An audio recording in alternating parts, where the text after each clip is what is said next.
Hi, hello, good evening. Welcome back to National IAS Academy. Dear friends, my name is Raj Shekhar, and we are meeting here again with the next set of 10 most important topics from UPSC Preliminary Examination perspective. See, hardly 20 days are left. So it's high time that you start revising your topics very thoroughly. Make sure that you're revising each and every important topic that is relevant for the preliminary examination. Do not worry about or do not bother about the leftover topics. Whatever you have studied, those topics should be sincerely and religiously revised. Along with that, do not worry about current affairs. Please try to cover all these 300 topics at least once, if possible. Revise it once. I can assure you at least 50 to 60% of current affairs questions will be directly from the set of these 300 topics. And coming back to today's class, like the previous three classes, in this class too, I'll be discussing the 10 important topics from the environment section. All of these topics are really, really important. So let us straight away begin with the first topic. It's about mangrove. All right. What is the context? See, in her budget speech, Nirmala Sitharaman, Honorable Finance Minister, announced the launch of a new program which is known as MISTI program. What does MISTI stand here for?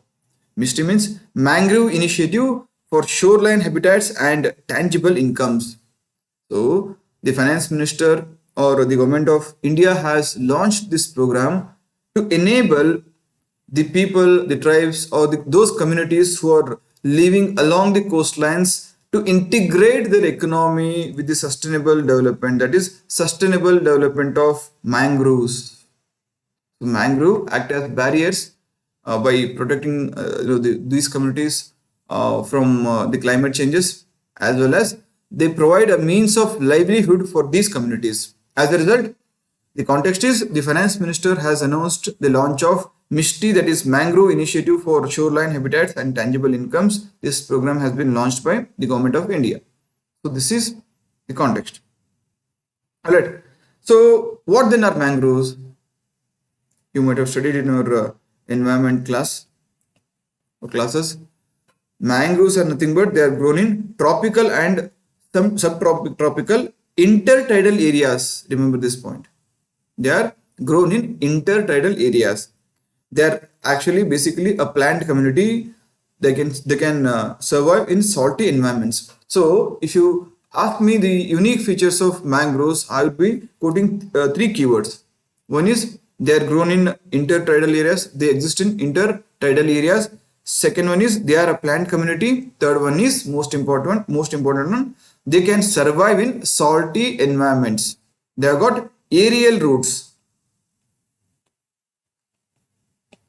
All right. As well as most important thing is you might have heard about ecotone. These mangroves act as one of the best example for an ecotone because they are situated where in the transitional zone. Which transition zone? Between the land and the sea. So repeat with me. Mangroves they are grown in intertidal areas. They can survive in salty environments, as well as they are a plant community. They have got aerial roots, as well as they can be called as an ecotone. So, but of late, what is happening? These mangroves are being destroyed. Why? Because of deforestation and climate change and lack of awareness among the local community. So to address these challenges, the Government of India has come up with this particular program. All right. So what do we know about the State of World Mangroves Report? The State of World Mangroves Report is a report brought out by the Global Mangrove Alliance every year, which is related to the study of mangroves across the world. So first thing first, what is the report called as? State of World Mangroves. So the 2022 report was brought out by the Global Mangrove Alliance, which itself was established in the year 2018 at the World Ocean Summit, which was held in Mexico. So I've got three important points here. This report, that is State of World Mangroves Report, is released by Global Mangrove Alliance, which was established in the year 2018 at the Summit of World Ocean, which was held in Mexico. So as per this report, there is a total of 14.7 million hectares of mangrove cover in the entire world. 14.7 million hectares mangrove cover in the entire world, whereas in India it is 0.49 million hectares of mangrove cover, which is spread across 9 states and union territories. Also, as per the latest report, that is 2022 Indian State of Forest report, the mangrove cover in the entire country is increasing. The mangrove cover in the entire country is increasing. Right? These are the basic things about which you should be knowing related to State of World Mangroves 2022. Then moving on to the MISTI program, we know that MISTI stands for Mangrove Initiative for Shoreline Habitats and Tangible Incomes. How is it implemented? Basically, it is called as a convergence scheme. Why is it called as convergence scheme? Because the government of India is trying to implement this scheme with the help of convergence. This is a convergence between two schemes.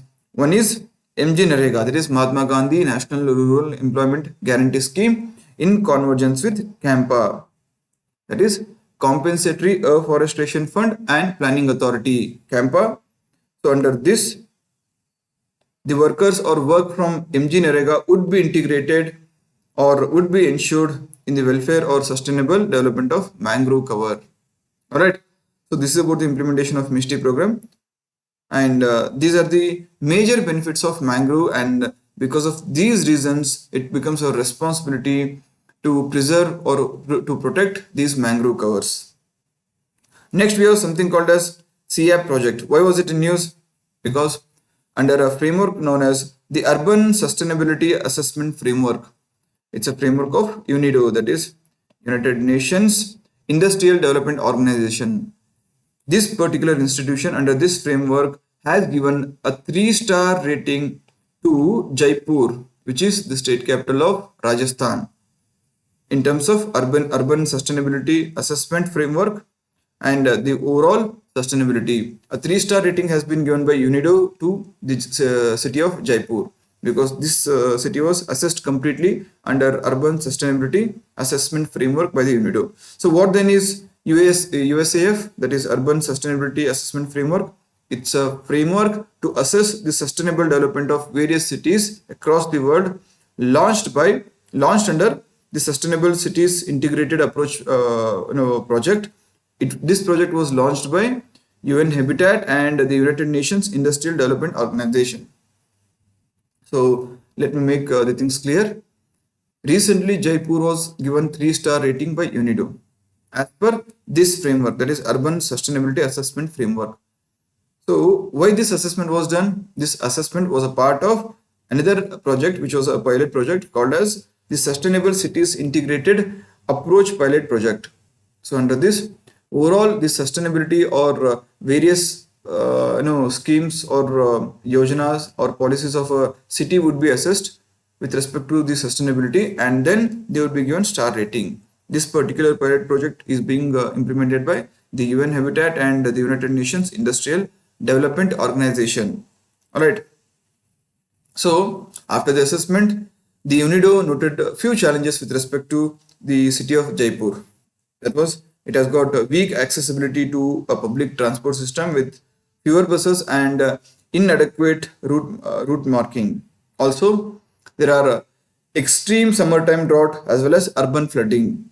Plus, lack of greenery causes the urban heat island effect, which has hampered the overall biodiversity in this city of Jaipur. So this is the part of SCIAP project. Then what then is UNIDO? So UNIDO, or what then is UN Habitat? It's a one of the major institutions of the United Nations. It's called as UN Habitat. It was established in the year 1978. It was an outcome of the Habitat 1 conference. Habitat 1 conference, that is United Nations Conference on Human Settlement and Sustainable Urban Development. Please remember, the Habitat 1 conference is also called as the Conference on Human Settlement and Sustainable Urban Development.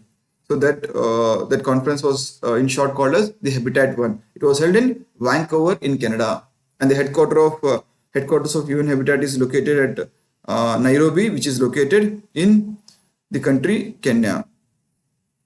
It is also a member of UNDP, that is United Nations Development Program. And what is its mandate? Its mandate has been defined by Habitat Agenda, which is the outcome of Habitat 2 conference, which was held in the year 1996 in Istanbul, that is Turkey. Alright, so what are the twin goals of UN Habitat? One is providing adequate shelter to all the citizens of the world. This is one goal, and the second goal is to ensure sustainable human settlements. Sustainable means which should be long lasting, also in coherence with the environment that we are living in. This is about the UN Habitat. Next one is about cloud forest. What are they?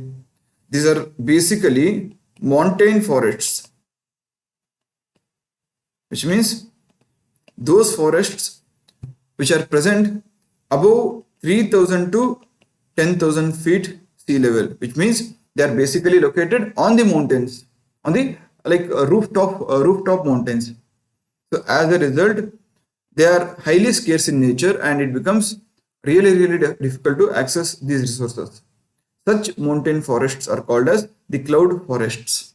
Why was it in news? Because recently, an institution named Earth Security has published a paper which is titled "Cloud Forest Assets Financing. Cloud Forests Assets Financing: A Valuable Nature-Based Solution."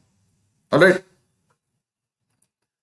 This particular paper actually aims to address the issues of concerns of three sections of the society. One is the communities, the other one is non-profit organizations, and the third one is national governments. Alright, so this is about the cloud forests. Please remember, there are less than 1% cloud forests across the world.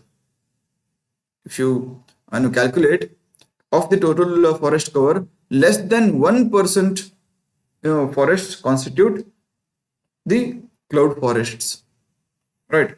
So they are unique in special sense. What is that? They receive high precipitation because of their heights. They are located above 3,000 to 5,000 feet above the sea level. Plus, they have got higher level of condensation. As a result, continuously they will be receiving the rainfall. So these are few basic facts about cloud forests. Next is sandalwood spike disease. Have you heard of this disease? See, recently it was in news because many sandalwood trees were cut down and burnt by the Karnataka government because sandalwood spike disease was detected in Kodagu, right? And for the first time, it was detected here only, that is in the year 1899. And recently, study has revealed that the commercial cultivation of sandalwood is severely threatened by this particular disease, that is sandalwood spike disease. And this disease is caused by a bacterial parasite known as phytoplasma. Is there any treatment to this particular disease? No, absolutely no. As of now, if this disease is found, then the farmers have got no other option but to cut down these trees and burn them. That is the only available solution. All right. Next, we have Ocean Thermal Energy Conversion Plant. Ocean Thermal Energy Conversion Plant. Why was it in news? Recently, the National Institute of Ocean Technology, which is under the Ministry of Earth Sciences, has constructed an ocean thermal conversion energy plant. Ocean Thermal Energy Conversion Plant. Where? In Kavarati. Where is it? It's in Lakshadweep. It's the capital of Lakshadweep. So this particular thermal energy power plant produces 65 kilowatts of power. And what is this power used for? This will be used to convert saline water into potable drinking water with the help of low temperature thermal desalinization facility.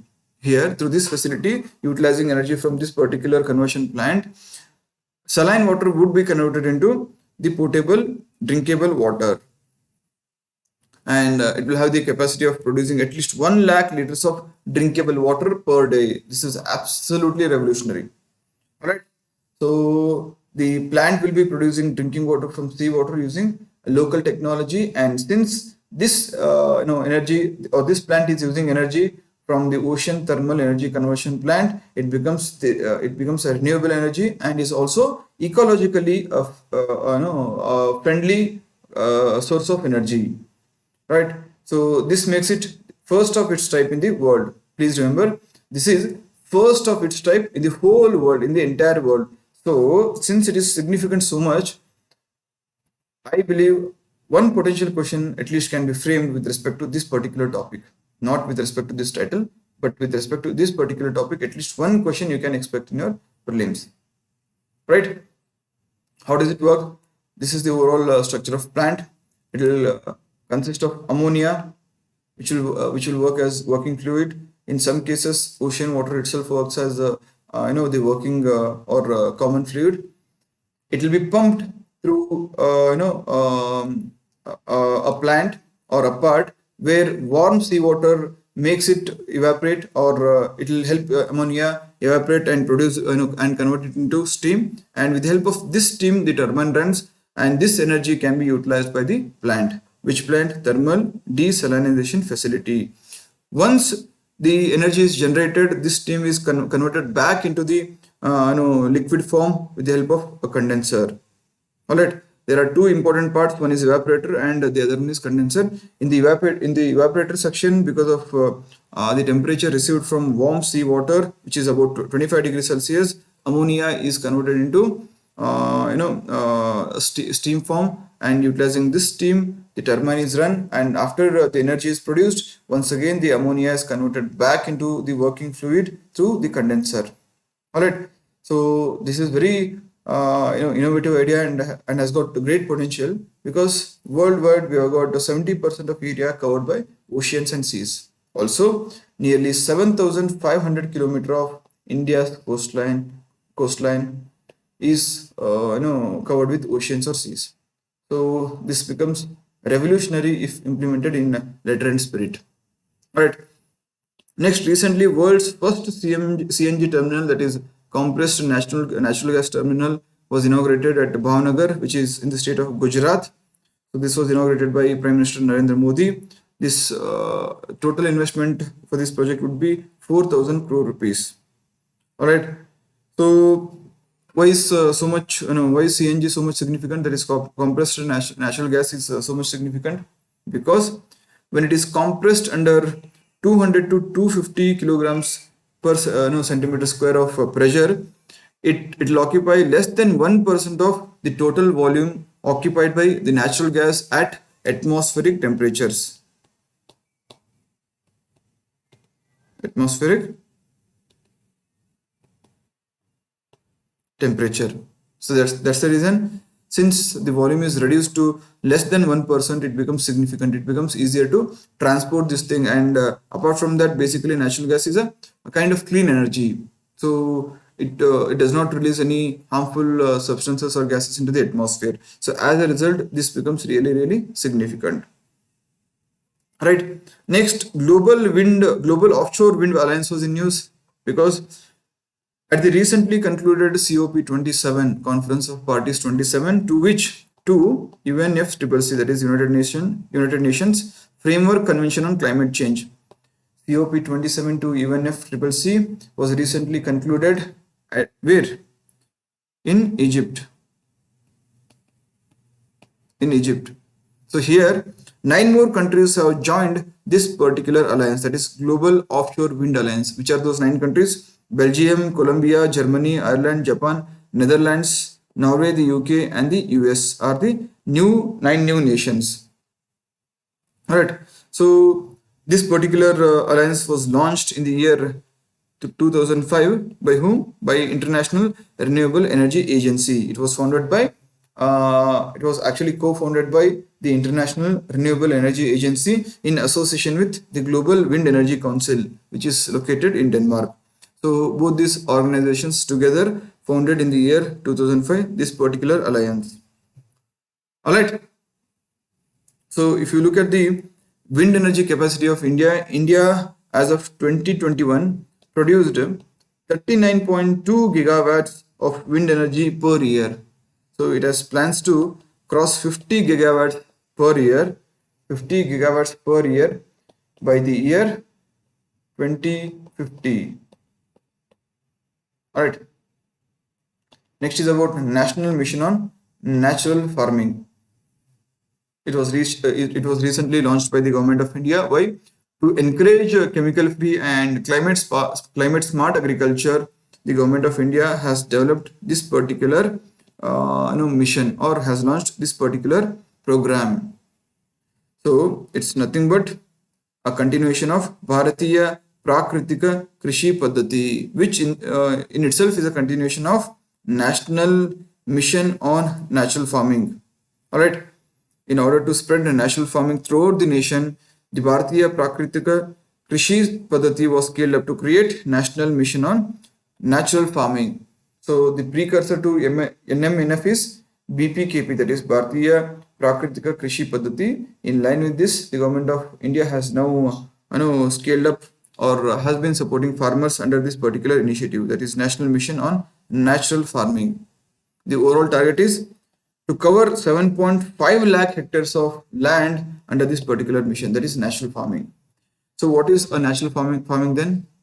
Natural farming must involve mandatorily these 5 things, that is Jivamrit, mulching, plant production, Vapasa and Bijamrit. Please remember, National Mission on Natural Farming is a continuation of Bharatiya Prakritik Krishi Paddhati, which is strictly against the usage of chemical insecticides or chemical pesticides.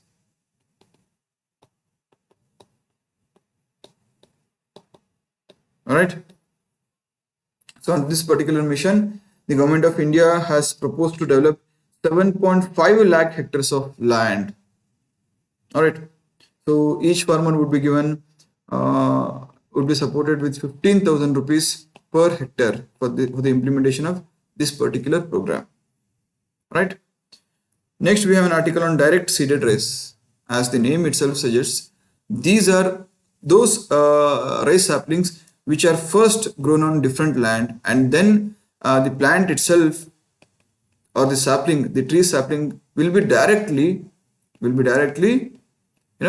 relocated or shifted onto the field.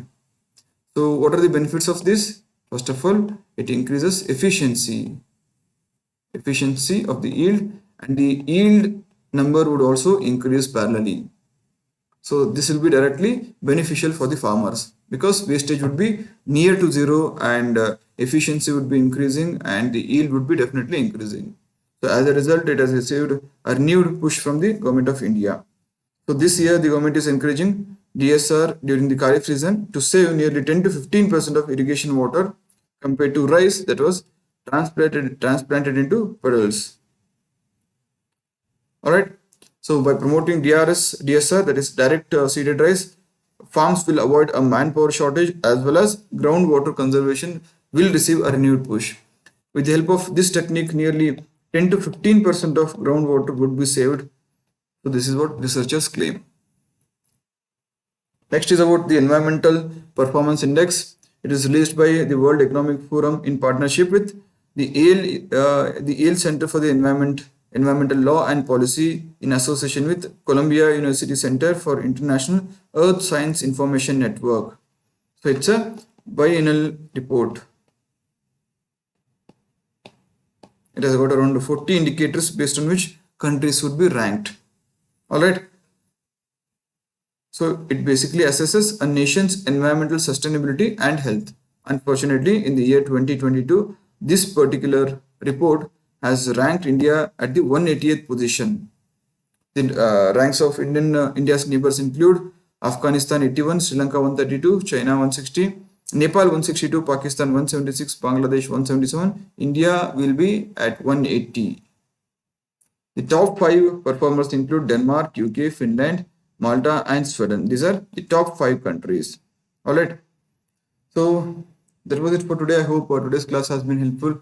Please do revise, keep revising, try to make a short notes out of all these important points. I'll be sharing the PDF. I'll be giving the link to this particular PDF in the description box below. Please make sure you download it and save it for further reading.